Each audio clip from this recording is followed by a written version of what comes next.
কোনি উপন্যাসের ১৩ নম্বর পরিচ্ছেদের একটি আলোচনা। আইএসসিতে রয়েছে এই কোনি বিশেষ উপন্যাসটি। আমাদের আজকের এক্সট্র্যাক্ট হচ্ছে, দিলেই খেতে হবে নাকি? কে কাকে কখন কথা বলেছিল?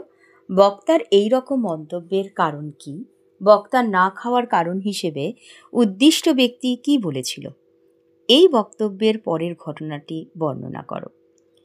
আলোচ্য অংশে কোনি হিয়াকে এই কথা বলেছিল। হিয়া হুড়মুড়িয়ে ঘরে ঢুকে তার বাবার বন্ধু মিস্টার সারঙ্গপানির বাড়িতে যাওয়ার জন্য তৈরি হতে হতে তার হাত ব্যাগ থেকে একটা চকলেট বের করে আধখানা ভেঙে বাকিটা কোনির দিকে ছুঁড়ে দেয়। তখন কোনি হিয়াকে কথাটি বলে।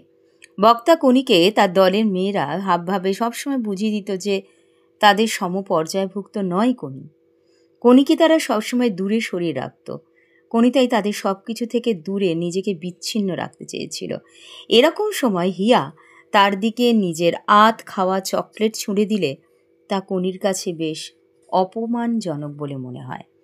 এখানে বক্তা কোনির না খাওয়ার কারণ হিসেবে উদ্দিষ্ট ব্যক্তি অর্থাৎ হিয়া জানিয়েছিল যে কোনি তাকে দেখে কমপ্লেক্সে ভুগছে, যার জন্য কোনি হিয়ার উপর অযথা রেগে যায়। আর এই রেগে থাকার কারণেই কোনি হিয়াকে হিংসা করছে। এই বক্তব্যের পর হিয়া কথা বলতে বলতে বেলা টেবিলের দিকে এগিয়ে যায়। ক্রিমের কৌটোটা খুলে আঙুল ডুবিয়ে খানিকটা ক্রিম তুলে গালে লাগায়। পরে আরেকটু ক্রিম তুলে কোনির মুখে লাগিয়ে দেয়, যার জন্য পরবর্তী সময় আমরা দেখি যে কোনিকে চূড়ান্তভাবে অপমানিত হতে হয়।